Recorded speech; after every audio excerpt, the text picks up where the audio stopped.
In 2007's Daddy's Little Girls, Monty wasn't just a mechanic, he was a lifeline for his 3 little girls. While their mother chased the streets with her dealer boyfriend, Monty worked furiously to keep food on the table. Every wrench he turns, and even the second job he takes on, is a testament to a father's sacrifice. This is the story of a man who refused to let his daughters down, no matter the cost. And somehow he manages to find the love he deserves in the process. But are we actually giving Monty too much credit? Were there aspects of his story that gave deadbeat tendencies? I'm Heit. And I'm Cheri. And you've discovered Axiom Amnesia. We want to thank all of the supporters who helped to make this video possible. If you want your name to appear alongside these contributors, make a one-time donation of $5 or more via our website at axiom.app, Cash App, or you can head on over to patreon.com/axiomamnesia to enjoy all of the benefits of becoming a monthly subscriber. There will be spoilers, so if you're not into that sort of thing, we're just letting you know. I know, right? So this movie, Daddy's Little Girls, came out in 2007. It is a Tyler Perry film, and so you guys are very familiar with the Tyler Perry films on this channel. And so we thought we would talk about it, but let us look at the cast first. It stars Idris Elba as Monty, Gabrielle Union as Julia. It also has a couple of old school names like Lou Gossett Jr. as Willie and other people who were popular. They have the 3 little girls in the movie. China, Sierra, and Lauren, and those are their real names. Yes. Right? And they're McClane. The McClane sisters. And that's who they used to call them, the McClane sisters. So at any rate, yeah, you have Tasha Smith, you have Tracy Ellis Ross, Melinda Williams, Terry Vaughn. So names we've seen before plenty of times. Yeah, even Craig Robinson popped up in there. So that was, I think, really nice because you got really an all-star sort of cast. There weren't, aside from the little girls, any newcomers. We were familiar with everybody. So that kind of makes it nice because you just feel like you sort of are expecting things that you always see from the characters that these familiar actors would play. So let us talk about, though, what happens in this film. And then, of course, we'll be kind of weaving in the themes along the way. So Monty is this single father, and it opens up with, us finding out he's the single father of these 3 young girls, and he's a mechanic. And so then Lou Gossett Jr. plays this older man, Willie, who owns Willie's, mechanic shop or whatever, where Monty works. And so Monty is, strapped for cash because he's taking care of these girls. And so Willie is like, oh, you should do some driving. He's trying to give him some ideas on how to bring in more money. Yeah, because he's like, you should basically buy this shop. That's what Willie's telling Monty. And I'm just like, this guy worked for you and how much money he making. He can't buy this shop, bro. Exactly. But anyway, that's But his dream, he would love to see it. He's getting older. He don't want to, be doing this work that he's done all of his life or whatever. And and so then we get to see Monty's, life after he gets off of work or whatever. He got these groceries, and then he's going to take them over to the girl's grandmother's house. So the girls don't live with Monty. They live with their grandmother. Yeah, so he goes over to the projects, and everybody knows him. They're like, hey, Monty, right? And then we come to find out that the mama ain't even seen the girls in months, right? And the grandmother is sick, right? And then it's just revealed. She's like, I want you to come down to the courthouse so that you can get custody of the kids because I don't want them with their mother. But this is where we find out that Monty, he doesn't. He's like, no, I can't do all that. I can't do that right now.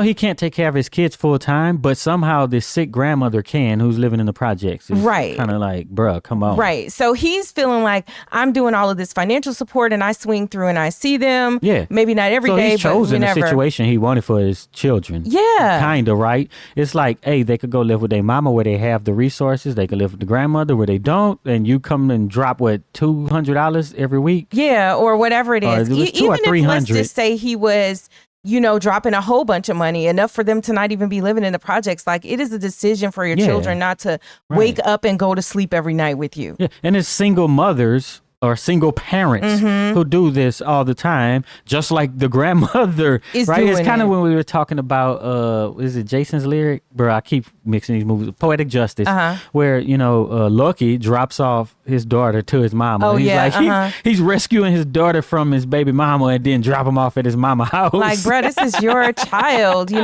So, so when he's confronted with this, hey, come down to the court so you can take them over. And she just basically is crying. She's just like, I'm dying. Like, I can't have these girls go and be living with this, dealer, my daughter, who is trifling, and this dealer.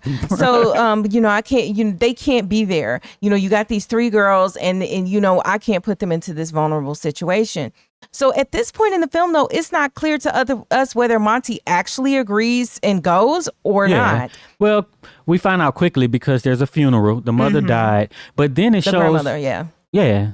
The mama's mother, right? Right, yes. Yeah, but then how is it like this that nobody told the mama? So Tasha Smith character shows up, Jenny, and she's just like, how come y'all didn't call me? And she tells multiple people, right? And it's just like, nobody told the woman's daughter? Nobody told somebody that the mother died in the funeral that's happening? And how does she not even know, though? And this is crazy to me. Like, how does she not even know? But then the fact that nobody told her, because the subtext of all this is that they're mad because she's dating this, dealer boyfriend who is quote unquote ruining the community. And so they're upset with her. But, I think this exposes the theme of like people doing things that are wrong because they're mad about something that has nothing to do with this thing, and it is wrong not to tell somebody what's going on with their people. I don't care how much you hate them. I don't care if they haven't been around. That's her mama. You didn't tell her. Right. Is this, and then how do we introduce to her? Is this Tyler Perry trying to show us that she's bad? Because she showed up loud at her mama's funeral that nobody told her about? Loud and emotional, like anybody would be emotional given that circumstance, right? And so she shows up and that happens. And want us to cover your favorite movie ASAP? A one-time contribution of just $50 or more to Axiom Amnesia gets you a deep dive on demand, a 30-minute discussion on any film you choose. It's easy. Step 1, send $50 via our website, axiom.app, where you can pay via card, Apple Pay, or you can pay directly via Cash App at $Axiom Amnesia. See the links below. Step 2, tell us your movie, email, the name you want to appear on screen, and what kind of deep dive you want. General, a specific character, a particular aspect of the film, etc. Step 3, watch your deep dive on demand with your name listed as executive producer. Lock in your deep dive on demand today and hurry. Spots are limited. This offer is not valid for filmmakers or distributors. Subject to availability and terms apply. Next thing you know, the children are moving in. So now we know that he basically And she says she's coming for custody, though. Like, part of her words she has at the funeral is that you better get your money together because I'm coming for my girls. Like this. So this is the threat hanging over his head. But the girls move in with him. Yeah. And his place is too small. He only has 1 bedroom. And he's like, I'm going to sleep on the couch. And they see his where they have to stay. And they complaining.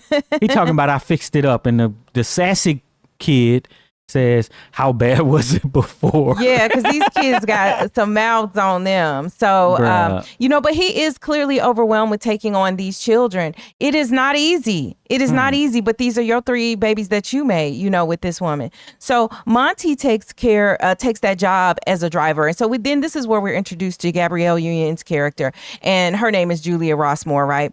And so, of course, she's like this uppity attorney, basically just the uppity bee, but so the way that he does these characters, Tyler Perry, in these movies is you're supposed to get an idea of what the character is like based on just them alone, right? So the thing was, he's a driver. He didn't open the door, and it's supposed to show that she has this attitude and stuff, but he's not doing his job the way he should. Right. And he was warned by the doorman or whoever this guy was downstairs. Good luck, Yeah, good luck. But so he didn't open the door and all that stuff. He didn't close the door. Right. And she's like, well, close the door. And then he gets in and he's being very annoying. Yeah. And she's upset that he's beatboxing and turning on some music loud. That she don't want to hear and whatever. And I'm like so the problem isn't her when you show me this scene. And he's unprofessional as a driver. Yeah, very. Right, and so then they argue about the directions because she's like, why are you going this way? Well, it turns out that he's right, and then they pull up somewhere. So she's like, well, next time do what I say, that kind of thing.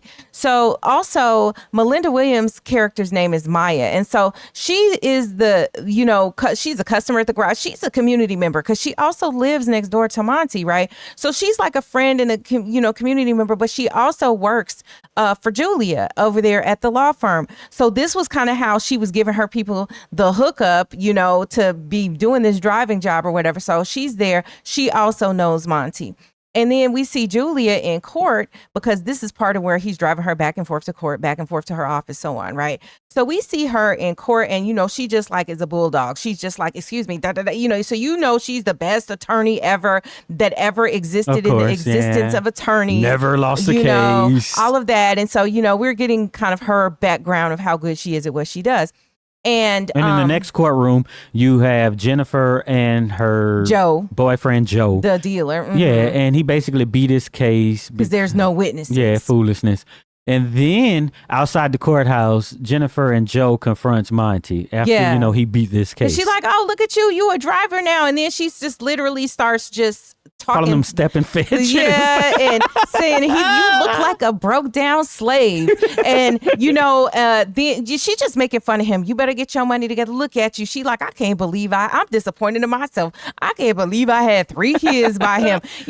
She's just out and wild. But, this is one reason why I love Tasha Smith. And I have made the statement before that I feel like Tasha Smith never plays another character. And you guys in the comments pointed out to me that she has played some like different types of characters. One where she was like a therapist or something in a different movie and all that. But like the most memorable ones, I think of her in the Why Did I Get Married series is Angela. And this character is very Angela like, in the mouthpiece and the loud, type of stuff. So she is just, and it's wrong, but it's also kind of funny how they just, like ran him down in his face as he's trying to do his job, waiting for Julia to come out the courthouse. And then when she walks off, Julia's friends show up. Yeah. I don't know their names. But it doesn't even matter. It's her friends. Tracy Ellis Ross and Terry Vaughn show up and they go get in the car. And so he's trying to tell Julia when she comes to the car, hey, somebody got in the car.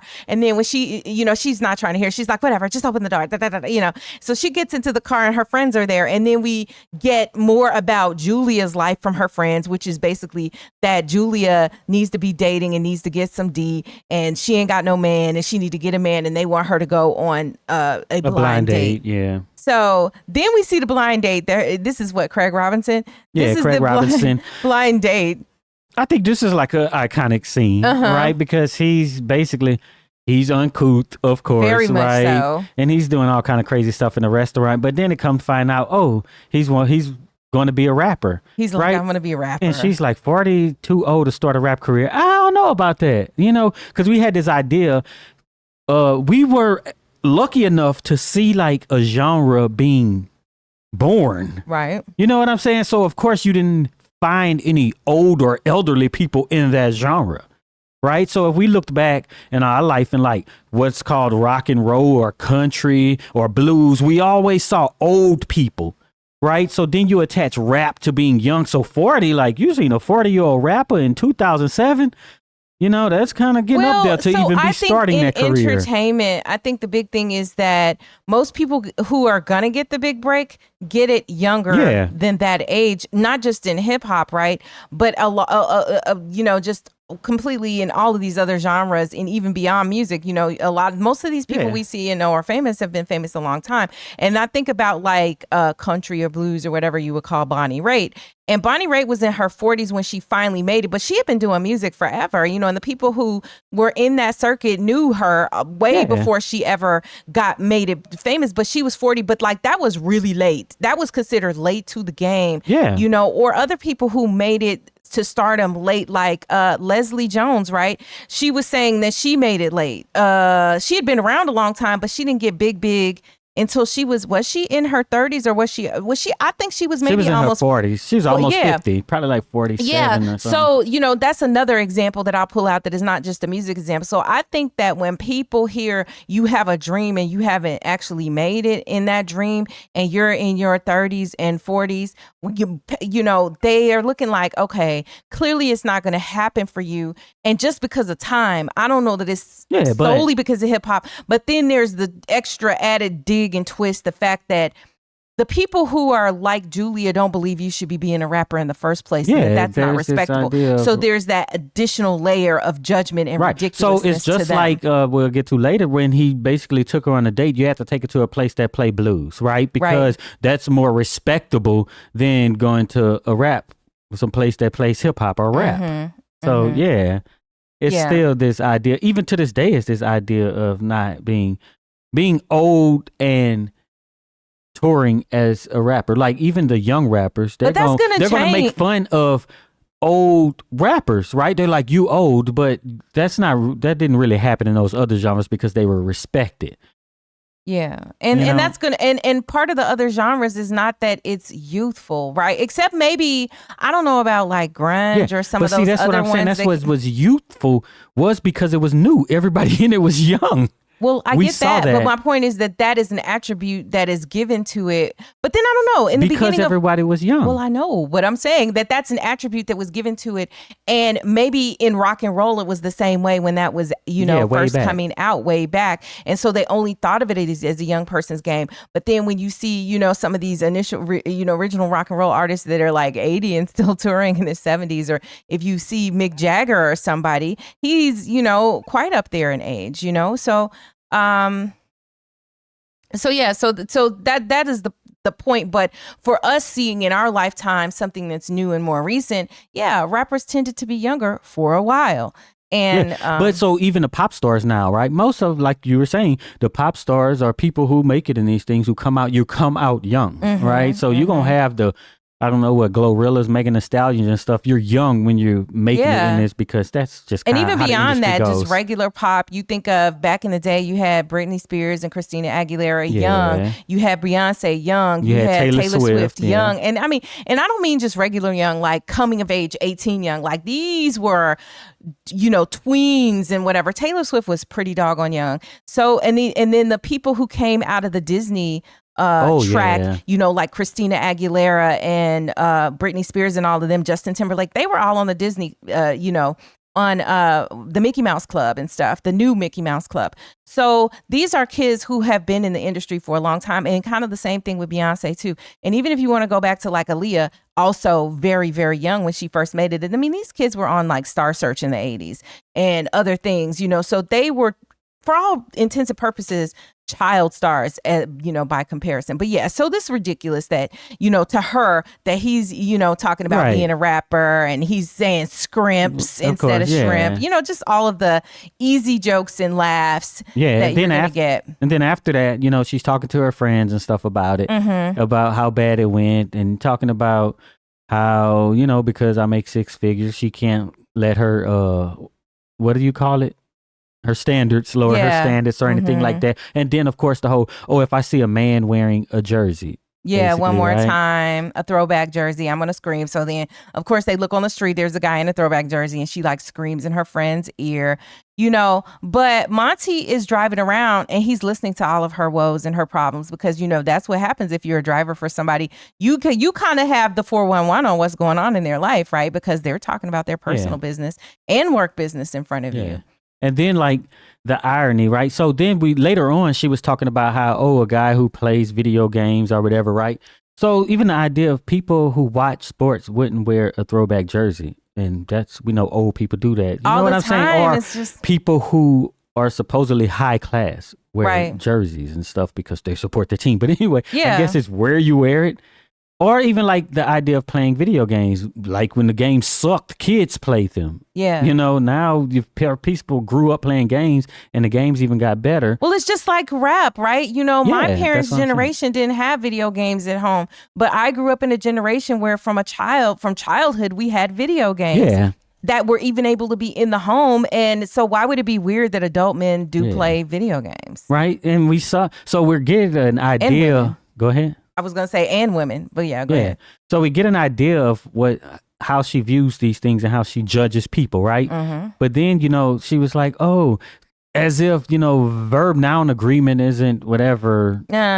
Subject verb agreement or this and that. No, she said verb noun. And I'm like, I tend to say subject verb. I tend to say subject. Subject, predicate.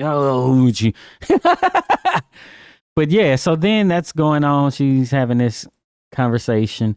And Monty just gets a call and he has to detour to the hospital real fast. But I want to say this about her. I can't find a man because I make 6 figures and da-da-da-da-da. And her friends are even saying to her, hey, maybe you need to relax your standards a little bit or whatever. And, we find out later that it really isn't about 6 figures. It really isn't about her standards. It's about, I had a bad experience in the past. And so I got this wall up and I'm making excuses also, But it's funny because how many times you hear, I'm a professional woman, I can't find a man. Or I'm this and I can't find a man, and people with good credit scores, they don't want black women, because that was like some stereotype or whatever, or black men don't want black women and all that. And of course there are going to always be people who are in those categories, but the statistics still bear out that most black men are with black women. And it'd be weird with women, that you only want black men who don't want black women. Well, whatever. So there's that. And then, just the idea of, in her case, she was supposed to be, and this is to me the writing issue. She was supposed to be this kind of upper crust, bougie black person. Her father is an attorney so she grew up with money. And, you hear her friends later say, like, what do you know about Edgewood? I think is the community where they live. Yeah. What do you know about that area or whatever? So it's like she has lived a very privileged and posh life. And so it's supposed to be, and it's because it was almost, she said everything except, well, I talk white. And so that's also another reason, like she didn't say those exact words, but that's essentially what she's describing. Right. And I always feel like people who speak that way, like that's something that people who are actually that rarely say. It's because of how I talk. No, usually it's the people who say that who are not from where they're trying to cosplay like they're from. They're like new money type of people that say these things as a backdoor brag to themselves to say like, because I'm proper. They don't like me because I'm proper, like, girl, please. So I thought that was a little mixed up in terms of the choice for the characters, much like what you said, about he was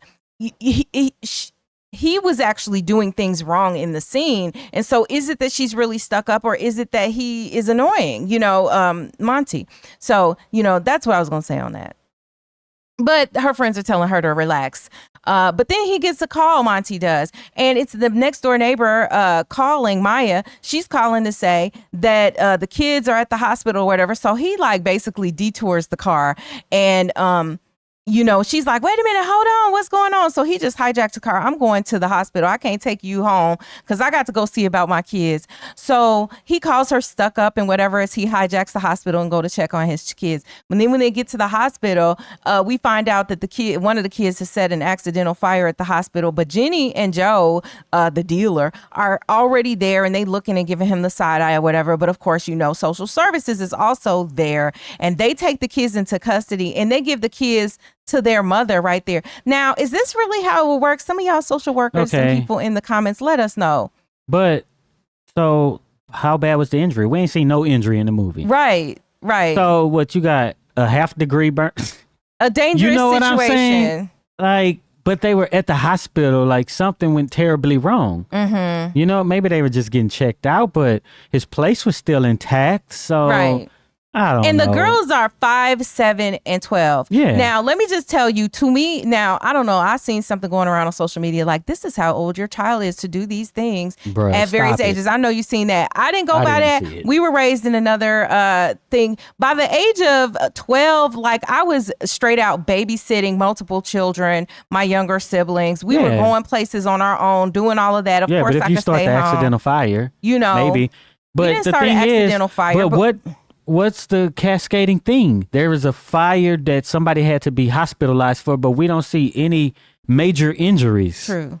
Like, why is this happening? Well, and is the determination ever just made there on the spot? Like, do you say, I'm taking custody of the child and then giving it to the mother right then? Or do you say, okay, the kids got to come with us and maybe they temporarily stay with somebody else? But like in this case, it was like they just, the social worker just decreed in the waiting room of the hospital that these kids now belong to the mother, you know? Yeah. So that was weird.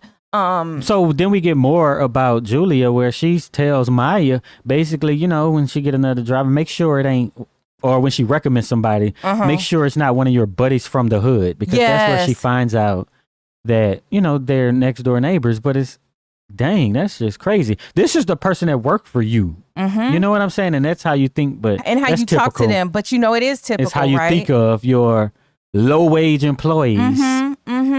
And it's how some people are thinking of other people, even with in spite of their smile, like this is really how she feels about you. Yeah. And where you come from and the people that you would recommend, blah, blah, blah.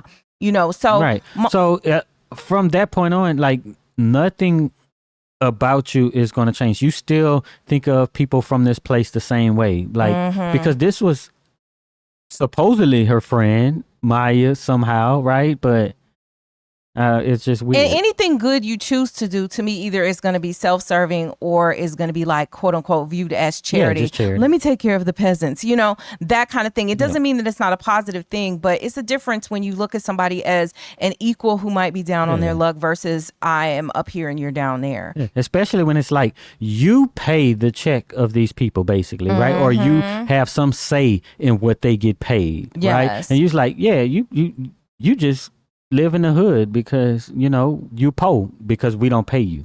You know? You directly connected to the circumstance of the people. And then you judge them on that, right? It's just wild. And you know all they do for you to make your job possible. So Monty goes on and drives Julia home after all of this is happening. And she seems to have started to have a little sympathy for his situation. She's trying to ask him all kind of questions about his child issues. And he's like, look, I really don't want to talk about it. But it's at this point that we, you know, like I said, we do find out that the girls are 5, 7, and 12. And so the next day, we find out that Julia has fired Monty, you know, and he's talking, you know, he's over there at Willie's shop where he works and he needs money for a lawyer so he can get custody of the girls back. And, you know, he goes, all Miss Cat asked me to do is raise them kids and I can't do that.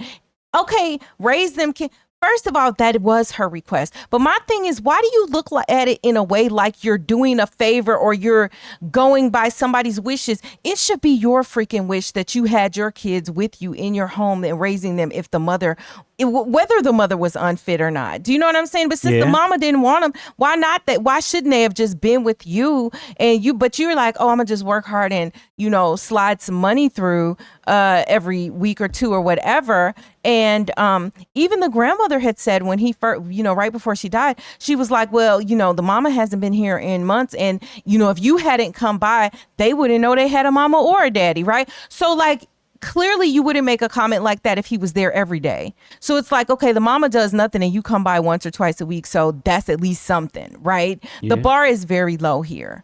And so this is part of asking the question, because I do think Monty is doing, quote unquote, his best at some things, or in his mind, it's his best. But I just think his bar even is low, you know, even though he's overwhelmed, it's still low. Yeah. He still got fired.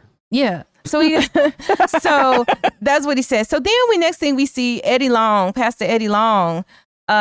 We have the old school Tyler Perry church scene, and Eddie Long is up there preaching, right? Giving an encouraging message to keep the faith. When you compare that to newer Tyler Perry movies or movies in general, I guess we got our B movie sort of thing now. But young people don't go to church anymore, right? So that's kind of why Tyler Perry had to transition away from that, right? Because if you just showing these go to church scenes or, oh, Christ would do all or whatever, you're not going to be able to reach the younger demographics. And that's kind of what we're talking about, right? Where like hip hop and stuff and pop music is young people are the reason why the young artists and stuff are the ones who pop, because, you know, young people consuming the media and stuff. And Tyler Perry still wants that crowd. And we've seen how when things come out like Straw and stuff, they're watching it, you know, talking about how ratchet this stuff is going on in these movies. So then we see the girls at their mother's place. Well, I should say at Joe's place. Yeah, Joe place. They don't want to be there. No. And the mother is very just wild and crazy. She's like, you think I'm going to let you come between me and my man? You going to get this together. And she doesn't like that one of the daughters is kind of, is crying and is upset. But I mean, these kids have been bouncing around. Their primary caregiver done died recently. Like, she has zero sympathy for that. Jenny there's no is just subtlety terrible. though. Like, your character doesn't have to be the worst person on the planet for to show that they're a negative character. True. Yeah. So after church, the church folks, Maya and one of the other community members, they invite Monty to come to the community meeting because, they're complaining about Joe and how he is, dealing in the community and just basically ruining the community. You catching a hold of the youth young, getting them in all kind of trouble. You're just a terrible influence and we don't want you here. That's really the message. Joe is outside the church. He's the biggest drug dealer, right? And they're outside and they're pointing and they see these people hanging out, right? And talking about how they're selling drugs. Yeah. Yeah. And Joe is one of them. And I'm like, why is he the biggest?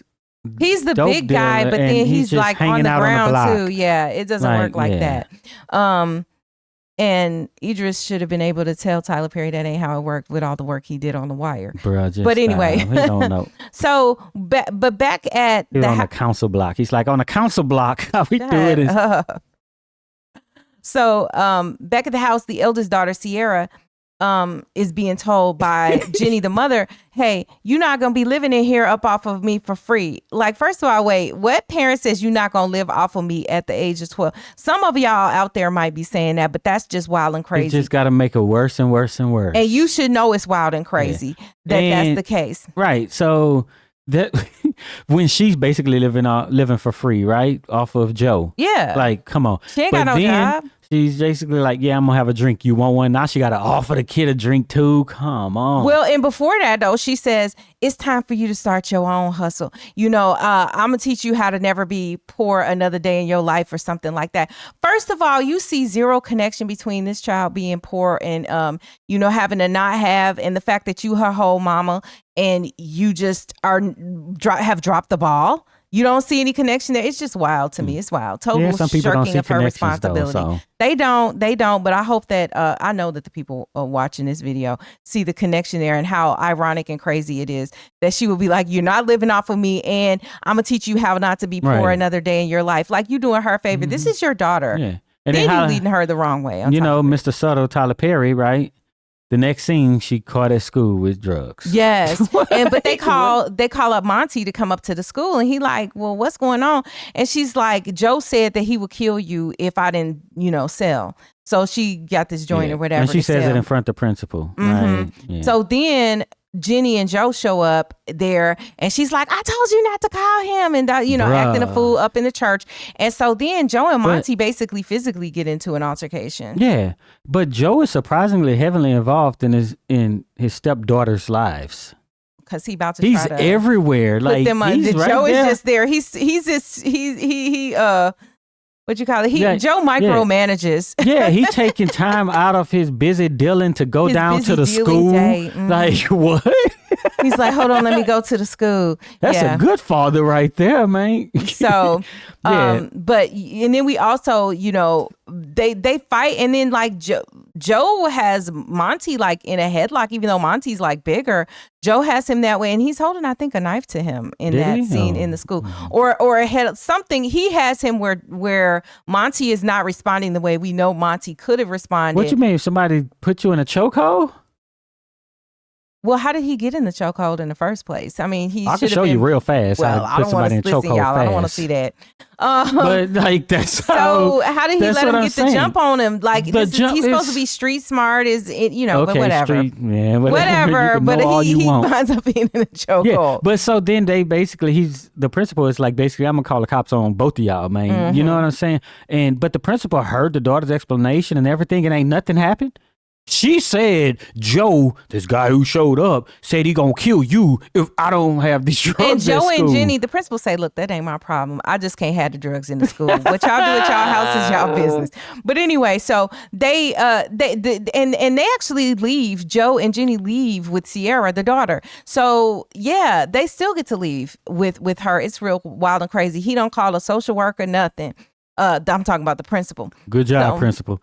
But yeah, so Monty, you know, he's all fed up, and we know something is up, right? Because we get a flashback of Judge telling him, "Don't ever come in front of me again," right? So that's basically what stopped him from responding. And we had known before, because I think when she was in front of the courthouse at first, when she saw Monty working as the driver, she was like, "You've been to prison before," or something, you know. So we know that he had problems in his life, and now he's turned his life around or whatever, and so he don't want to go back to prison or jail or whatever.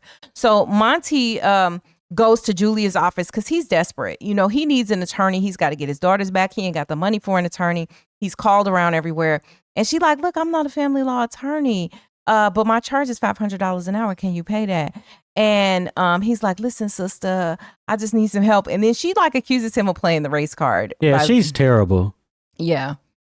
And she's like, "Don't call me sister," you know. You want to pull the like what? Huh? That's how people talked in the early 2000s. But she probably was gone by then. Even further than that with it. And she's like, "Well, why do you want them? You getting a check? You trying to keep your check?" Or you know. And so I have a hard time understanding how, as Monty, okay, Gabrielle Union's a beautiful woman, she looked good and all this, but how, as this guy, how she has you pegged in this way and thinks so low of you, how does that turn around and you're like, "I'm ready to fall in love with this person"? What do you mean? She got money, right? He could. Well, I mean, if he's using her, or if he's just, wants his life to be easier. Everything is usury, right? That's true. So everything is on some level. But I guess what I'm saying is, like, she thinks bad about you, and does that change just because y'all started sleeping together? No. So you ever heard of like the Kim Kardashians and them types, or right now the Karuchis? How they may think about. Karuchi they don't showed care, up right? with Prime. I just got this good-looking woman who, whatever, can help me get out of the hood too, right? There's people bend for all sorts of reasons, right? Yeah. And it's like you weighing the options, pros and cons, right? Well, he never would have gone back to her if he wasn't desperate, as far as gone to seek her help with being an attorney. But hey, if you know one and you need one, you're going to be trying to talk to one. Yep. So she just basically insults him and he leaves. Yeah. And then, of course, you know, the last thing he said, you need some D. Basically. He said, "Get a man and get a life." Yeah. You know. And then she's on a date with Stump the Yard. I know, right? And he seems perfect. It's looking all like it's going well until at the end of the date, as they're walking out, his pregnant wife and children and dog even show up in a minivan. And she like, "Who are you? What are you doing here?" And why, when they open the minivan, the little boy is like, "Get away from my daddy, you tramp." You know, Tyler Perry always going to add something that's just ridiculous. But that was funny. You know what I do like about this movie is that it's basically like a serious movie, but there is comedy in it. It's just the way that it's weaved in there. It's not like you just watch it as a straight comedy.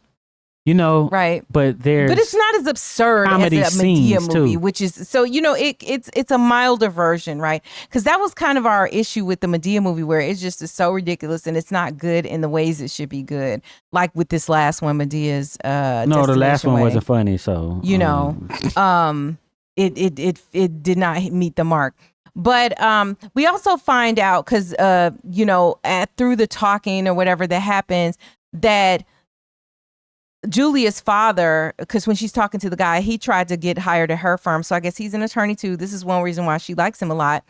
And her father had owned the firm. So this is where it's revealed that that's the case. Her father is, at a minimum a partner, but he's the one running the place or making decisions.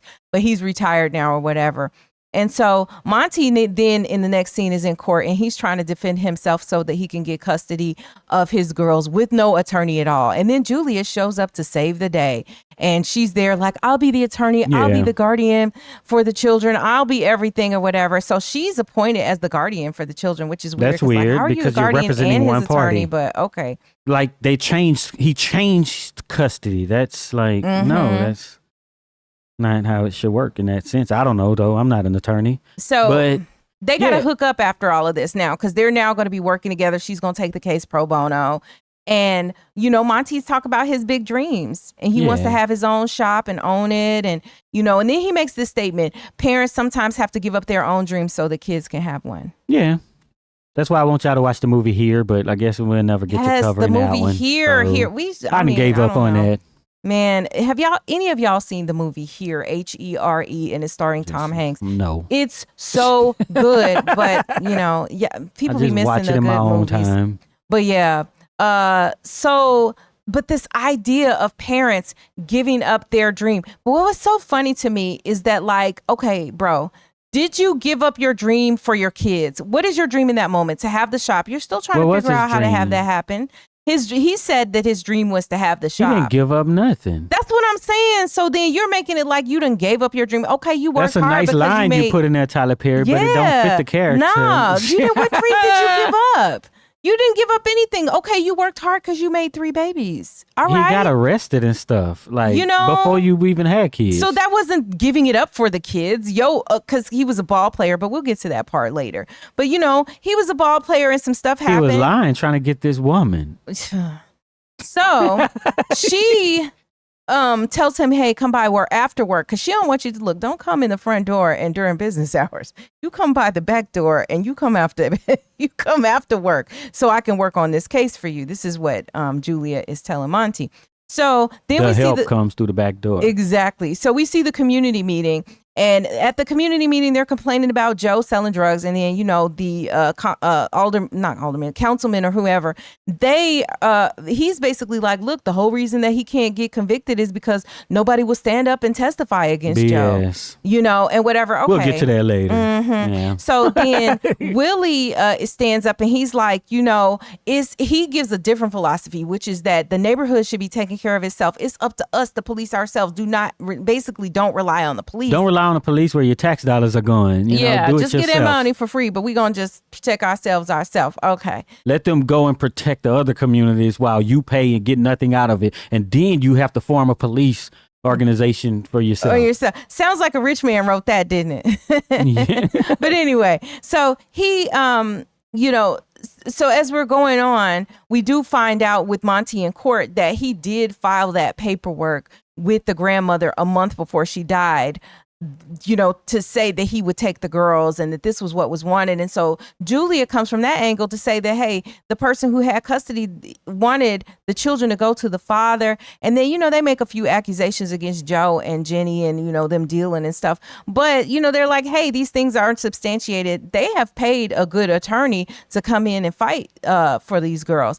So, but we also find out that Monty has been financially caring for the girls the entire time, because this is something Julia's like, you've been taking care of them the whole time. Yeah, she's black men don't take care of their kids. You should get a trophy for this. It reminds me of something that's going on recently in social media, where Neek from Neek and King say, you want a cookie? Right, for doing what you're supposed to do as a parent. It's crazy. You want a cookie, bro? Hilarious. So... But in this film, Julia's like, yeah, you deserve some cookies. Well, she gave him some cookies. So Julia asks if there are any surprises in his past, because she's trying to work on a case, pull it together so he can get his girls back. So she's like, are there any surprises in your past I need to know about? And then so he never gets to answer that. Well, he could have answered, but she gets a phone call. They're interrupted and the answer to the question never comes out. But we already know that he's been to jail before.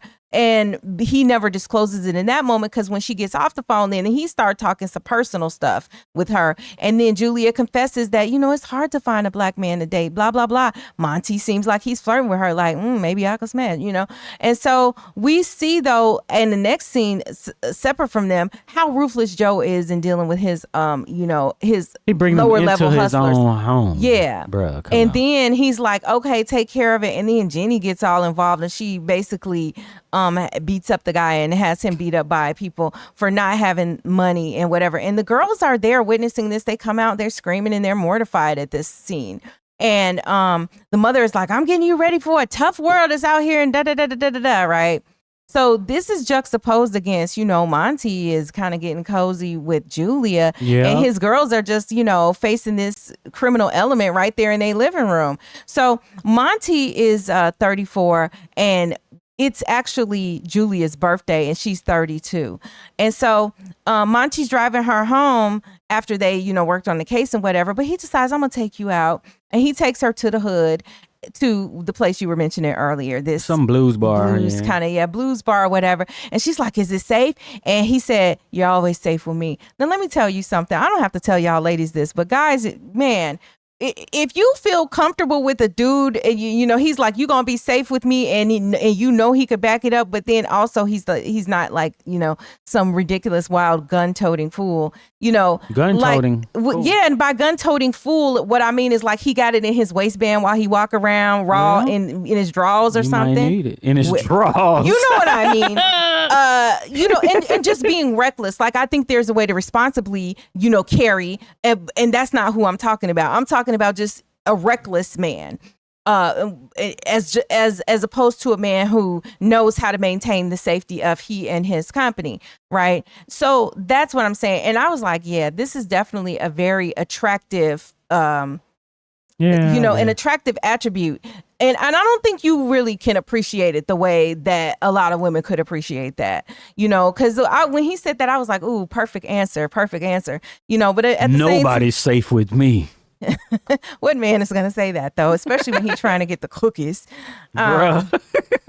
Nobody. So he's like taking her there, and he's like, oh, you know, you need a drink, sit down, because he's trying to take her out for her birthday. But he's getting some hard liquor drinks. He didn't have a drink, right? Mm-hmm. He got her drinks, and he's sitting back basically with his arms just like, yeah, drink. Like, come on, it don't work in 2025, bro. Yeah, that definitely didn't age well. It did not. Terrible. It seems a little predatory, don't it? It is, because he buys her a drink, he just sits there, and then old boy, the blues singer, he comes and he buys some shots, right? Mm-hmm. And it looks like all of them have a shot, but Monty, he pushes the one to her, and then he sits back and just watches her and be like, drink up. But that might have been the one that he ordered before the guy walked over. No. Oh, well, okay. He ordered 3 of them, right? And then Monty pushed that one towards her and say, basically, drink that one too, while he drink nothing. So then when Julia is over there being drunk and dancing and giggling with some of the women there at the club after I think it closed or whatever, and it's just shutting it down, Monty is talking to the blues singer, and, you know, he's like, oh, you know, what's going on with that? And he says that Julia is too white bread for him and whatever. But then Julia comes over and she's all drunk. She's like, dance with me. She's taking her clothes off, like her belt, her shoes, while they're on the dance floor at this club, like for all practical purposes in public, right? And she starts, you know, being very friendly with him.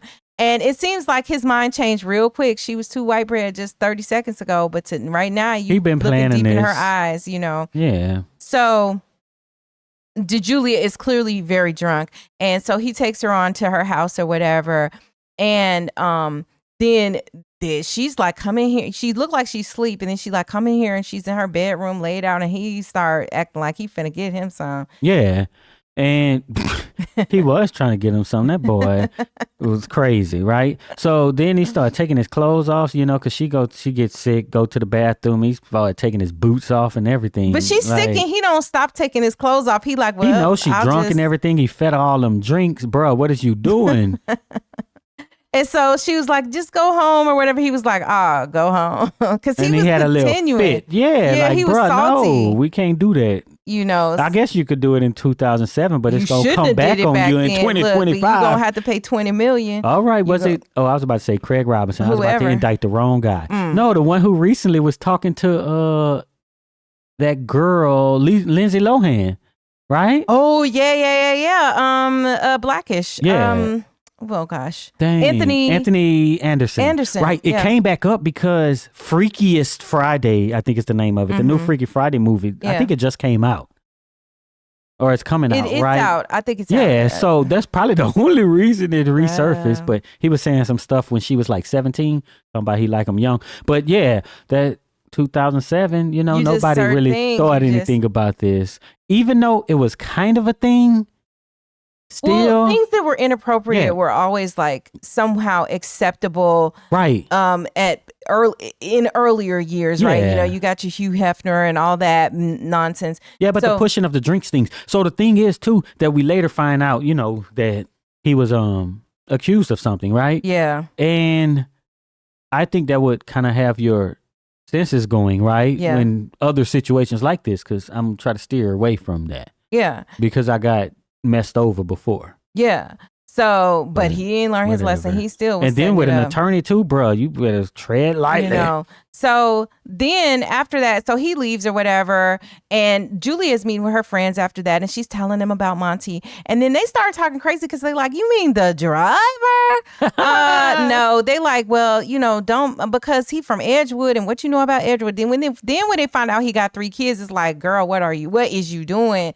And so one of them, Tracy Ellis Ross's character, is like, but you know, you're not here for love. You're having fun. You're having fun. You're having fun, right? You know, and so, but the problem with having fun sometimes is that fun could come with consequences. In her case, you know, she's falling for this dude. But in other cases, what if she got knocked up?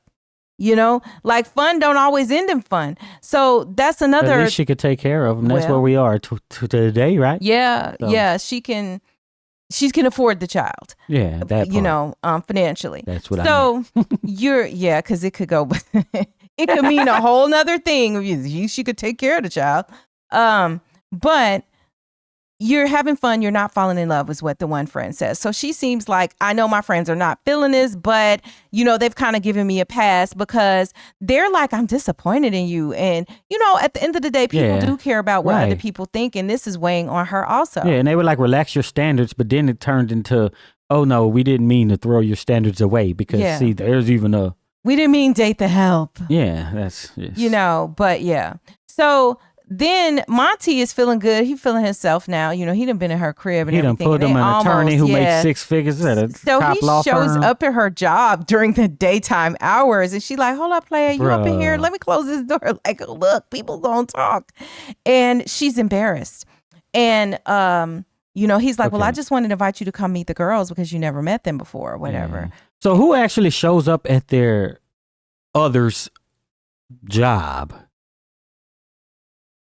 Just that was when it's something that's not like an event or something though. No, just showing up like, hey, I'm just coming like just unannounced. I mean, just weird. Like I could see it being like if that was his wife and she's like, oh, you know, I wanted to bring you lunch or I wanted to do something, you know. Yeah. And then people at the job know your wife because they've seen her at the events and everything. Like she's been introduced to this, you know, group of folks, right? They would know who she is. Or even if it was your person. Or, you know, I'm in the building, right? But it's just this.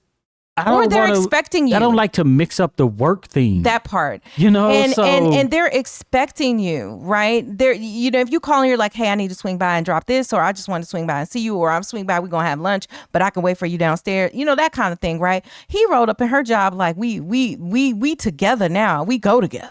I know. When I could be working on cars or something, but I'm going over here. Yeah, to give if you look, they got telephones. You could have called that lady and asked her to come meet your daughters, but no, you showed up at the job because, you know, I just think that's just. But I've seen it happen before in the past, and it's weird. It's weird, but that's the thing that I think dudes will do. I think dudes will pull that on a woman. Oh yeah, and you're like, hold on, this is my job. This is my place. This is where I make my money. Don't come by here no more. Don't come by here no more, bro. Why you showing up like this? Because he almost got it. She didn't even get it, and he's like, listen, back in the day, that happened to me. And I was like, this is my job. This is where I make my living. Don't show up here no more. And, you know, but it was probably like a last ditch effort because, you know, I had broken it off. And so it was like, okay, let me go where I know you're going to be. Yeah, that's definitely not the way. Because why did I get married to, right? She showed up. But everybody knew that was his wife. I'm talking about Gavin, though. Yeah, but Pat, still, it showed up and went. She showed up there to embarrass him. Yeah. Well, I mean, and it was embarrassing because I'm up here doing my job at my job, and the receptionist calls me, and she's like, "Honey," and it was this the receptionist. Oh man, she was a sweet lady. She was like an older lady, and she was kind of an older lady and a gossip or whatever. And she said, "Yeah, baby girl, I got somebody at this baby girl." That's what she said to me. She said, "I got somebody at this front desk, and it's you know, a young man, and you know, and I'm nobody to stand in the way of true love. So if you want to come down," I was like, "Oh, you got these people, these nosy people in my business like this," and I was like, "Who?" And I'm thinking like, who the heck could have showed up? Because like this is a month later. This is not, you know, like last week thing. You know, this is me just living my life at my job. Man, I was like so salty about that. And then, of course, when you go down, it reminds me of like, listen, when I was at college at Tuskegee, we couldn't have the walk of shame. No, we couldn't have guys in the dorm, period. Like, they couldn't come to your room. They could come to the lobby and request you. You know what I'm saying? Yeah. But they could not come to your actual bed, you know, your dorm room. So if you had company, everybody in the dorm would know that because they were going to announce it and call you over the intercom. Yeah. That you had a visitor. Why this girl paraded me around the dorms? Yeah, well, because you was over there. And she was like, this is my man, my man. Yeah, I was like, dang, walking all around, that wasn't even my girl. Well, like, see? That was crazy. See what I'm saying? That guy who showed up. My job wasn't my man. He was there, but then look, the dudes that I worked with, of course, I want to, you know, not with no dudes I'm working with, but you know, like but I think that they do that because they're trying to be like, this me, y'all, this is me, right? This ain't you, player. You gonna need to get on up out of here. Yeah, but yeah, she paraded you on around there. I went meet everybody, like, dang, she was like, where's your room? This is my man. I went to everybody because you was trying to go. You was just trying to go to one room, and she was showing you the whole hall. So if you see, you know what that was. Man, she was like, floors. If you see this guy, if he's trying to talk to you, you know this me right here. You know, that's what she was doing. It's territorial mess. Yeah. So but that's hilarious. So he showed up over there and basically like, come meet my daughters. And she's like, bro, don't come over here. Yeah. So and then Julia shows up at Monty's house and the girls are there, but he ain't there because he going to get some food and they grill her. And then so they were eating and stuff, but he told them to go to bed and their food wasn't even finished. Bro, they had full plates. Why does always happen in movies and TV shows? People just never finish their food. The kids never finish. They always make the kids leave and they ain't even eat. Bro, you're not a good father. But after dinner, they talking and they wind up sharing a kiss and whatever. And next thing we know, we see some quote thugs then broke into Willie's shop and they cut him, but it was thugs or a crackhead. And I'm like, are they one and the same? Or, you know, are they different? It's a thug crackhead, a crackheadish thug. I don't know. But now he's really pushing for Monty to buy his shop. And he's like, look, if you could just get a little down payment together, you could have this place from today forward. Actually, this place just like, don't worry about it. It's just yours. I'm leaving. Yours. He say, I'm just escaping the hood after 70 years. I need to cash out. So then Monty and Julia are, you know, now they got a little relationship and they're with the girls and they're out and whatever. And they're at an aquarium and they run into one of Julia's friends. And she is so rude. She acts so stank and rude to Monty because he's like, hello. And he puts his hand out she's like, I remember you. And I was like, oh, said he wouldn't like that. You know, I always think about her as, you know, on the Steve Harvey show. I was like, who is Sadie? Cedric, the Entertainer's girlfriend's character on there. But she's just like, you know, talking about, well, what would the partners think if they see that you with the help? You know, and it's just this, like, girl, let her worry about that. If I'm a partner, I don't give a damn what the partners think. So she's a partner. Well, I guess if you're already a partner, then it shouldn't matter. But, you know, you don't want people to close ranks around you. And it does matter what your coworkers think of you. Yeah, that's true. And because it's going to affect how they treat you. Right. So the friend is basically the one who confronted Julia. But then when Julia tries to go back and, you know, be affectionate with Monty, then Monty just basically do the shoulder pull away from her and he got mad at her. But then they talk later and she's just like, you know, explaining, she's at least being transparent about how their relationship is, you know, how different they are and how that's affecting their relationship. And, you know, then Jenny was like, go ahead. Yeah, she was like, no, this is new for me and all this, right? But the thing is, did he really have anything to give up? Right? Because she would be the one sacrificing things like we were talking about, right? With the partners and whatever other social status and all of that. Together. She don't have no kids. You're getting got his upgrade. 3 kids. Everything he gets is possibly positive, except meeting new people who may not accept you, but you know. But it's a net positive. So she was really cooking in that part, though. Yeah. And so then we see Jenny, the baby mama, outside Tasha Smith's character. And she's waiting for the kids. Why she got her rollers in her hair? You know, and you said she is like every stereotype rolled into one. She's a bunch of stereotypical characters, right? Mm-hmm. So you the kingpin lady. Doughboy's mama. Yeah, exactly. You doughboy mama. You everything. Like, come on. Like, pick a character and let her be that, but she got to be loud mouth. And she's ignorant. like, "Oh, I've been waiting out here for so long."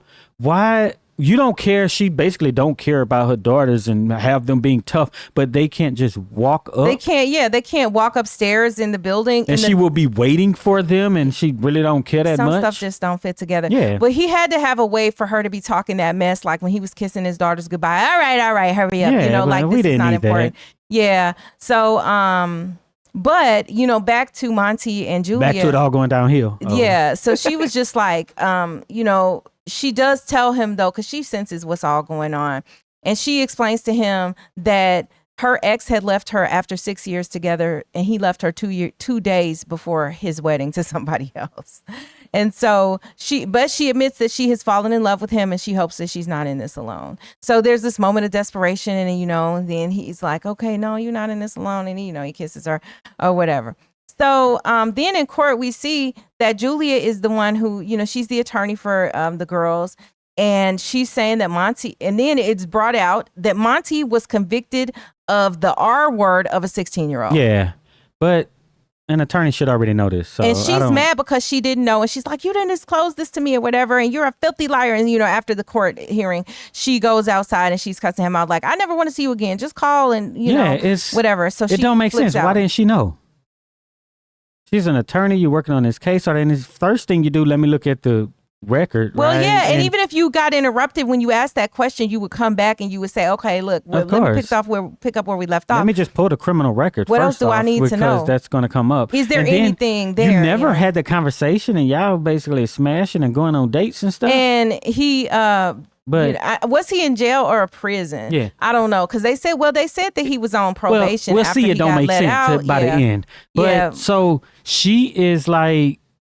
He don't want to represent him anymore, right? Mm-hmm. But this is why you don't fraternize too, because this is basically was a client, your driver. You know what I'm saying? But she mentioned it earlier. She's like, I don't fraternize. I don't fraternize. What's the first thing you turn around and did? Yeah, so she don't want to represent him anymore. Probably can't do this legally, but she don't represent him anymore because you didn't know something about his past that affects you personally. Right. Now, she might be able to legally do it because they now have a personal relationship that they didn't have when it started. But that could probably get her in trouble with the bar. Yeah, but you can't. Exactly. But you can't just all of a sudden be like, I ain't representing you no more. You better do whatever filings you have to do and tell them why. So it's just nuts. For those of you who don't know, you should visit axiom.app. And you'll be able to look at all of the recent videos across all of our channels. And I'm putting that on the screen right now just so y'all can see it and see what it looks like. Because there are a ton of videos that are over there. And also, I think that there are at least about 100 exclusive videos that are available for our Patreon members and our YouTube members. So, if you're interested in more of our content, as I've seen many of you binge watching, be sure to check those things out. But her friends are supportive after. They're like, we told you so without saying we told you so. But we're like, you just weren't supposed to fall in love. I'm so glad you're over that. I'm glad you're, but you're better off. Good thing you found out now, so. Yeah, so we know how bad Monty needs an attorney. Yeah. And now he doesn't have an attorney. He's sad. She's sad. Yeah. And then it just gets worse. The kids girls show up at 3 a.m. at his house. They done walked over there all the way at 3 a.m. by themselves. And they're like, we don't care what the judge says. We just want to be with you because little China got bruises. Piling on Tyler Perry, we find out that Joe keeps hitting China. Yeah, she crying and they all crying. Why he tried to make us think he was doing something else before this, though? They just kept saying, Joe, come on, get it out. Joe, spit it out. China. What is Joe doing to China? He keeps, he was trying to, you tried it, Tyler, with that one. And then Monty crashed out. Monty was like, what are you doing? You know? So after he finds out the girls, you know, he gets them to sleep or whatever. And then he goes outside and, you know, he got an air box for a second and punch things because he's just so frustrated with the situation.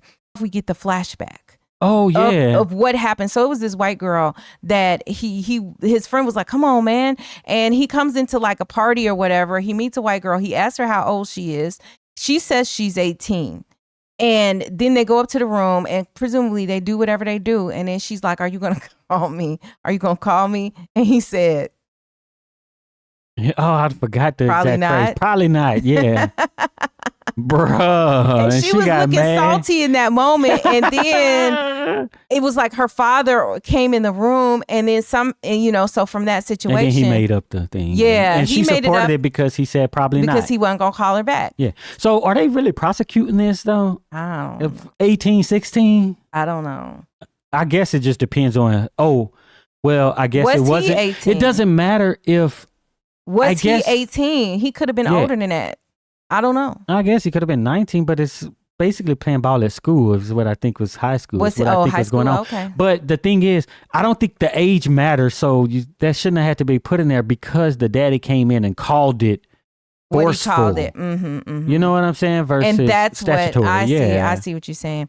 So they had prosecuted him for that, you know, on a 16-year-old. So it sounds really, really bad. And the way Tyler Perry explained it, I mean, it was clear that she seemed like a girl scorned by, you know, giving it up and then not getting what she wanted out of it or whatever. But this is the explanation. So it's not what you really thought. Like, he's not this monster that maybe you're thinking that he could be because of just what the words of what he was accused of. But we have people today who will say that whole age thing still matters. 16, 18? Like, let's just say it was 16, 18. Yeah, let's say it's 16, 18. Just because she says I'm 18 doesn't give you an out. Yeah. It's not, maybe 2007 it might, right? But that ain't flying no more. Yeah, like you got to verify. Like, look, I'm gonna need your ID. I'm gonna give me your ID and then I can verify your age. Some people would say if you wasn't just hoeing around like that, some of these things wouldn't, you know, be befalling you. But some people would say that. I don't know who, but some people. Messing around with them white girls. Well, some people would say that, too. You know, some people would say that.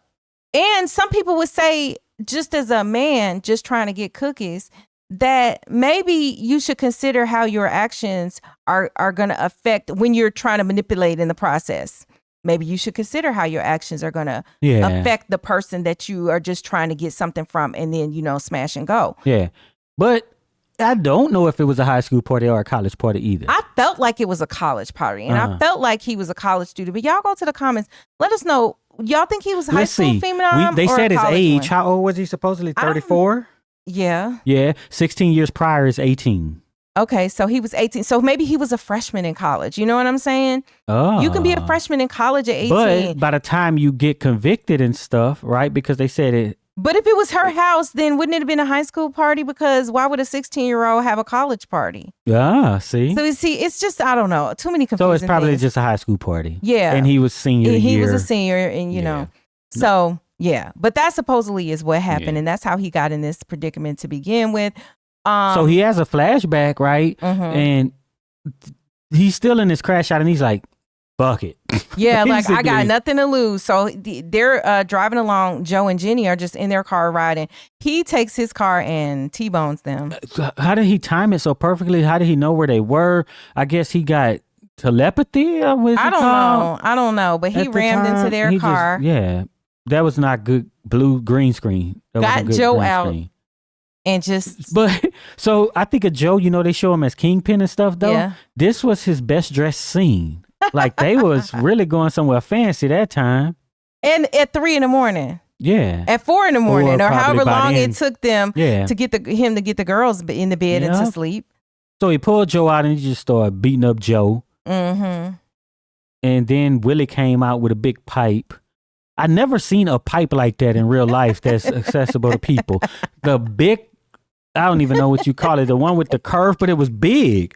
So this ain't just going in your house. I don't think maybe it's for the And you got to talk about the sewer system or something the from music the house playing at the time when Bruh. when Joe gets a change gonna come. I don't know. A change gonna come when he gets his butt slow motion whipped by the community, because everybody just starts jumping in. It'll remind you a lot of that scene where Alonzo gets is getting his butt kicked with the community watching in Training Day.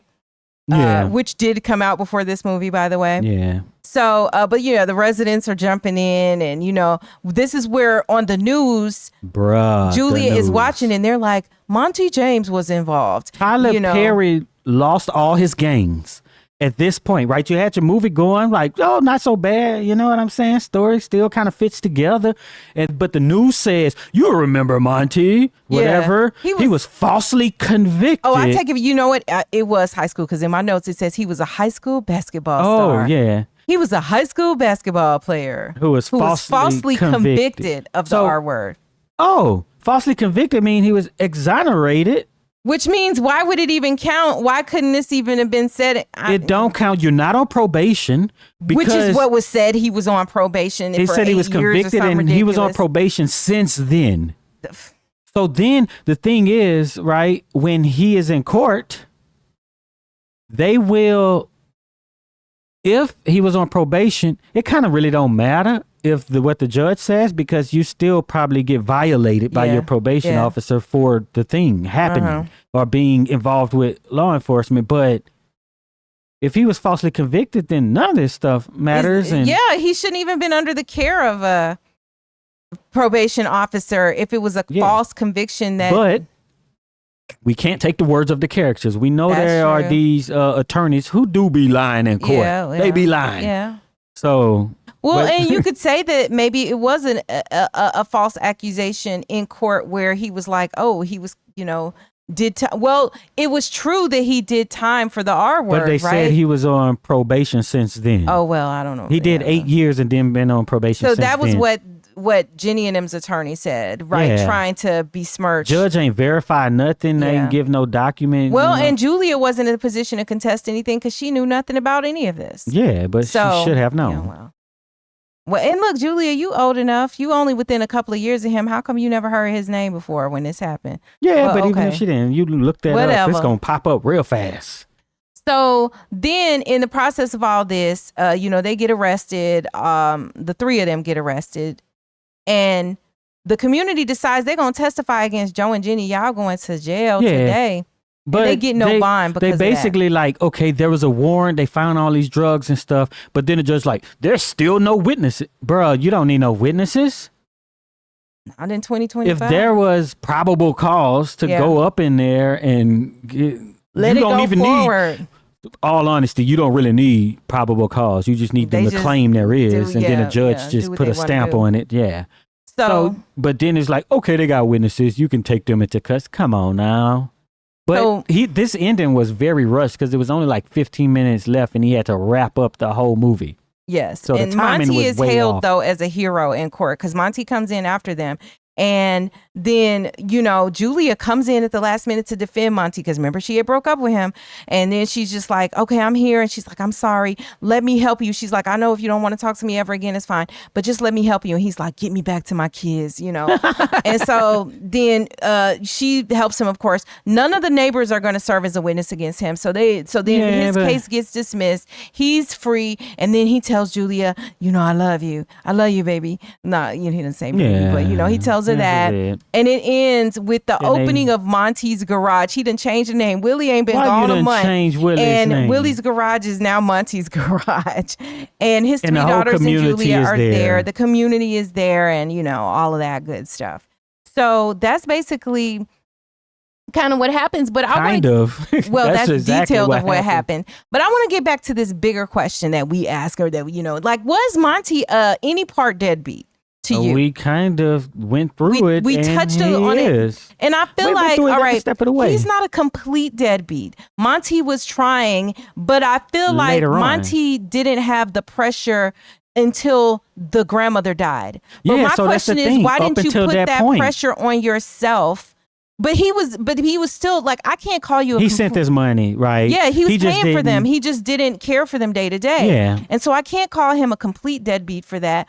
But I do okay, so here's the real question. What's the difference between the grandmother taking care of them and if he had a nanny?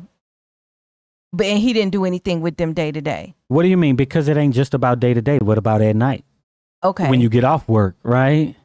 You get off work, you still gonna be like in I'm the thinking home about with the kids. See, that's the biggest thing. Like them missing. dudes we was talking about who was on Kurt Franklin's podcast or whatever, right? Yeah. Did y'all catch Kirk Franklin had a podcast with like Funny Mike? No, not was Funny Mike on there?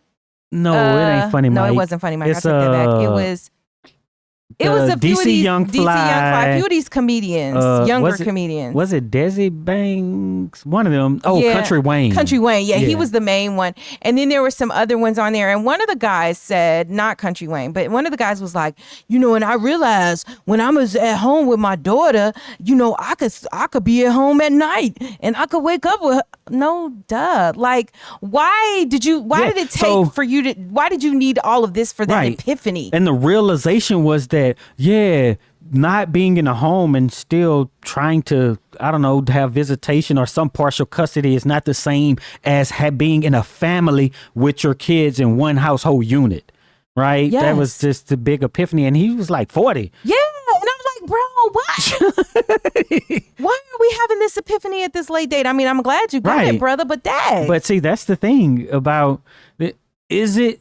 Had the grandmother even brought this up to Monty before, right? But the thing is that somehow, and I bring up President Bell all the time, like child support gonna push his son on a swing set. You know what I'm saying? Mm-hmm. It's just, he sent money every month, right? Mm-hmm. And Julia was like, take your cookies, here's some freshly baked cookies. You did take care of your kids. But this is how I think a lot of guys think. It's just, okay, she takes care of the kid, but I'm mad because I get money out of my check, or I feel like I've made some grand sacrifice. But unless you take care of kids like 24/7, I don't think you really know the sacrifice that mostly single mothers when they're single, they know are doing. Because Monty, what'd he say? I ain't ready to take him in right now. You know what I'm saying? Yeah, when the grandmother was like, I'm dying. And he like, oh, no, I can't. Yeah, it wasn't until she said I'm dying that he was willing. But before that, he was him and Monty. Monty, who's been painted as this amazing father in this film. And I think he loved his kids with everything. But I don't know what the gap is in having him understand that, like, these are your kids. I do think men are different, though. They are. They just are. We just have this emotional thing that's just not there. Like, the same way, this is your kid you made. I think most people are like that, though, right? I think it's just that. Okay, I mean, I said I don't know. You said most people are like, okay, I'm gonna hear you that out. When you're not saddled with something, so it's not the same as then you get in it and then you become this great thing, right? Just something as simple as, okay, I live in another town and my siblings taking care of a sick elder. Okay, right? yes. And then it's just like, and then they like, how come so-and-so don't come over here and help and do this, right? But you're over there. That don't mean you're not that good. But then you there, and then let's say you somehow end up over there and now you're helping to take care of them. Then you are a good member of the family, right? Or a good caretaker, right? I think we all have this thing that when we're not in that position, it's very easy to be complacent in where we are. And then just be like somebody else is taking care of it. But then you're in that position and you show that you do have the capacity to do it. Right? And I just think no matter what it is, I feel you. If you're just not in that position. And as a father, men find themselves in that position a lot because when it comes to custody, it's just happens to be in the care a lot of times. Yeah, because the woman has the baby, the woman cares for the baby, and if y'all not together, then you're just not in that position. And it's very easy because that's what we do as humans. To not be trying to add extra stuff, right? And to not fight in the same way. No, I can see that. I can see that. But if it just so happened the woman had the baby, right? And let's say they're not together. The woman had a baby, give the baby to the man, just like the woman, she gonna be upset. I gotta take care of this baby by myself. The man gonna be like, I gotta take care of this baby by myself, and then he's gonna do it. Well, and I seen like that one video that's going around where the father, to get off of child support, fought the mother for custody, got custody, and then the mother was like, I'm going on vacation. And she's on child support now. And he was on the front porch. He was like, you gonna come get the kids? He was like, I need help with the kids. I was like, yeah, that's what you get. Because you actually took those kids from their mother. Yeah. You went and fought her for custody and took the kids. And now you saying... It's the same thing that the mother would do, right? The mother would be like, I need help with these kids, right? And the guy, all the time she needed help with the kids, right? He was living his life, but see, what he thought was that he wasn't going to have to pay child support. And all he had to do was have the kids there, and she was going to just keep doing all she was doing before. They could just live with him as a, Yeah, and something else just happened like that where it was, maybe, I don't know if it was a movie or something we was watching, where somebody ended up in that position, and it was like, now I need to tell y'all, be mindful of this. Oh yeah, it's so annoying.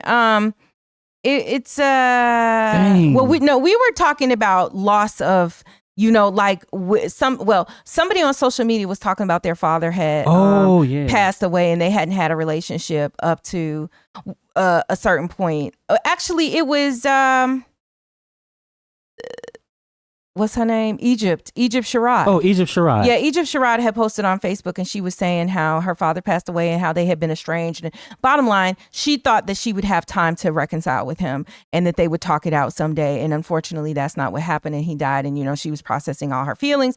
And then at the end of this, she was like, basically, if you got unresolved issues with people, then you need to get them resolved, because tomorrow is not promised and all that. Yeah. And I was saying in response to that, because I felt bad for hearing her story, but I was like, how many times do we hear people say this? But people never believe anything until it's them. Right. So you hear people say it all the time. You don't take heed, but then it happens to you, and then you tell people and expect them to hear it. And so it's just not human nature, unfortunately, Yeah, right. So you're just complacent in that situation.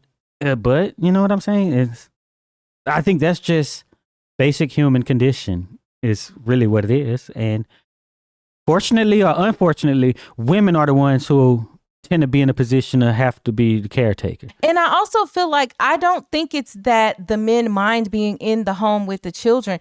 It's just that the men seem to follow wherever they're laying their head, and with whom that's being done is what's going to get taken care of. So if he got a new woman and she got kids that's not even biologically his, those kids in his household are taken care of. I seen somebody posting about that. Talking about you taking care of no, they were basically like, I'm sorry to my kids because I was taking care of, because they got married, right? Mm-hmm. I'm taking care of this other woman's kids like they're my own, and I neglected my own. Because they basically separated at this point, and now you like, I'm so sorry I did this. Yeah, but you only have the epiphany now that you're separated, and you're like, exactly. Oh, okay, I don't have connection to my ex-wife's kids that I was taking care of for however many years. No, I don't have connection to my own kids. No, I'm saying you don't have a connection to them anymore because they not your kids. And so she done moved on, and it ain't like you get visitation because they weren't your kids.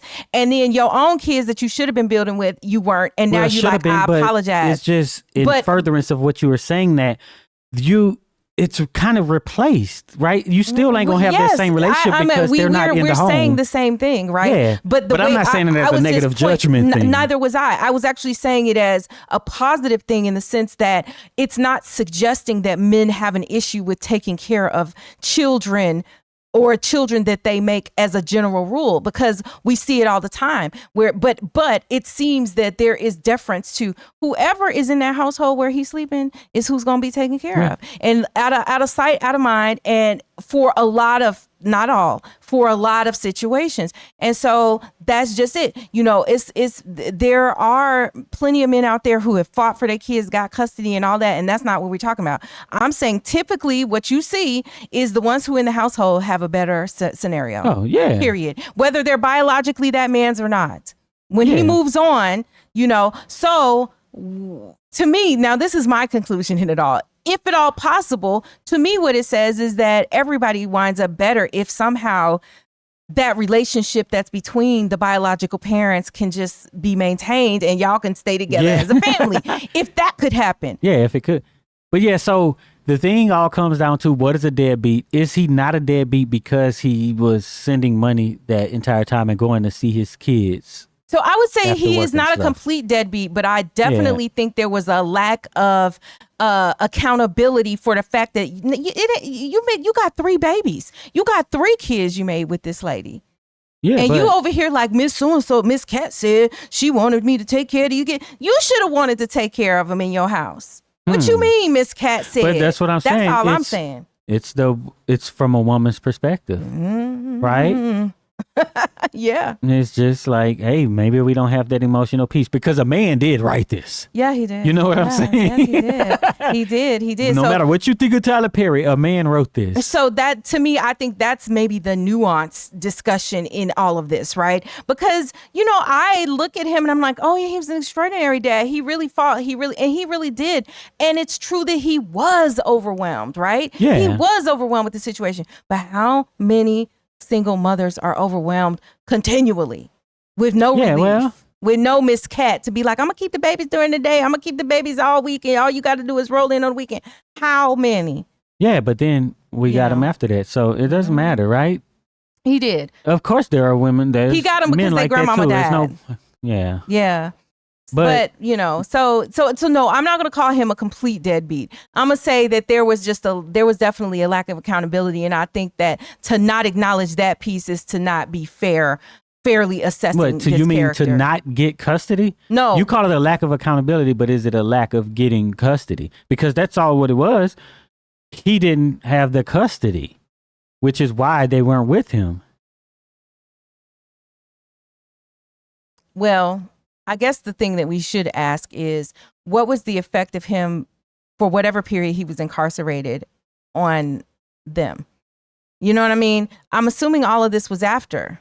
Is this a plot hole? Plot hole, 12 years. The daughter is 12. Yes. He was locked up for 8. Yeah. It happened 16 years ago. Bam, that's 12 years, 4 years in, right? Something like that. 12 years ago, he would have been in for 4 years. But how quickly was he exonerated? Did he serve? He wasn't exonerated because he was locked up for 8 years. See, y'all. See why after an hour and a half of talking about this, we now get into this. Now, was he exonerated? What is he not? And the math ain't mathing. So yeah. So maybe he wasn't in jail. Maybe if he got exonerated, he got exonerated fast too, though, because that would have just been 4 years in. Is my math right? 16 years? Yeah. So yeah. So to me, we got some issues with potential plot holes, but give everything else. If you just look at, he had children who were living with their maternal grandmother, and who he felt it was acceptable for him to be able to live his life most days of the week, and they not live with him as long as he was dropping off groceries. So what he was doing in this case was really not much different than if the girls were living with the baby mama, right? Yeah. And you wouldn't call him a deadbeat. So that's my point. Yes. And part of it is because they would have been, if they were with the baby mama, they'd have been living with a parent. In this case, they are living with a grandparent. Yeah, but who is limited, elderly, and ill. Now, yeah, but the reason I say, if y'all go back, fortunately or unfortunately, is it really best that somebody be with their daddy? So I'm just gonna be straight up.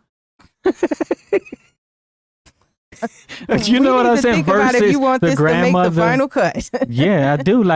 I'm just saying from a all things equal sort of a thing. Yeah. Of somebody being with somebody's grandmother or their daddy.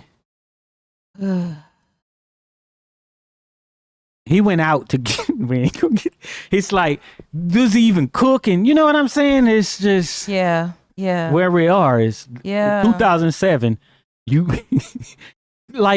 who made the joke where they like, oh, go and spend time at your daddy's house versus your mama house. Yeah. Right. And your daddy ain't never got the right stuff. Or even when we watch Boys in the Hood, right? He go to his daddy house like, I got to clean that tub. You know what I'm saying? Everything is just subpar. Yeah. You got to go be with your daddy. And then these are girls. Yeah. Because then we'll be like, before anybody gets started, we don't mean to insinuate anything like that, like what Tyler Perry, like he's trying to do something to them. No, it's just like where people be like, well, a boy need to be with his daddy, right? Or a man, and then why wouldn't it be that a girl could be or should be with a woman? I don't teach know. them Like, to be a woman. I think it's better to be with your parent than to be with other people. But now, I don't know with the gender thing. Like, I really don't know. And then the whole thing was, okay, the mother ain't been around in months, don't care about her kids. But then all of a sudden, she also took on this custody battle, right? Mm-hmm. So if we're going to compare the two, how bad is one, right? When they both just wanted to fight each other. Yeah. Basically, the mother was trifling. Doing it in spite. And the father was trying to live up to what the grandmother, to his promise to the grandmother. Not to his promise to his kids. Not his promise to his children. So that's just so wild. Writing. Like, ooh, I don't even. He didn't have to write them lines and keep bringing them up like that. Yeah.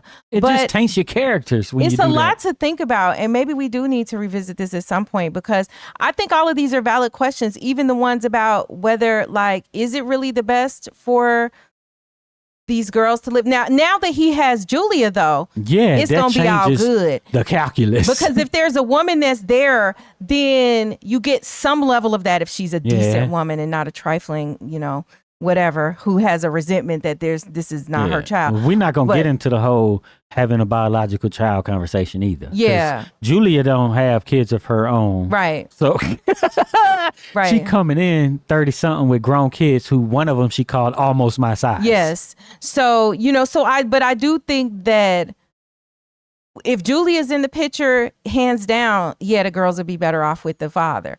But if Julia wasn't in the picture, then I'm less.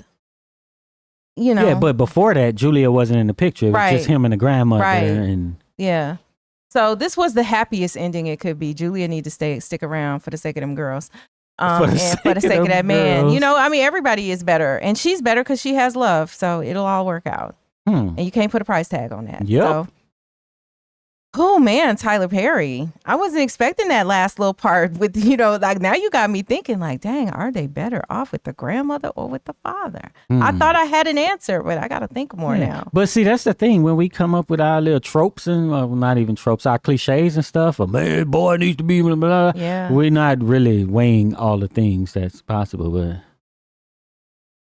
would I want my daddy to raise me? By itself? Y'all go to the comments and answer that question. Tell us what you have to say. If you know what I'm saying, if it didn't happen. Of course, if it happened, you're like, of course I want my daddy to be the one to raise me. But yeah. If you made it this far, type cookies in the comments so we'll know you're one of the real ones who stick around to the end. And be sure to check out one of the videos that's on the screen right now. And be sure to visit axiom.app, where you'll find all of our recent videos in one place where you can get links back to them on YouTube.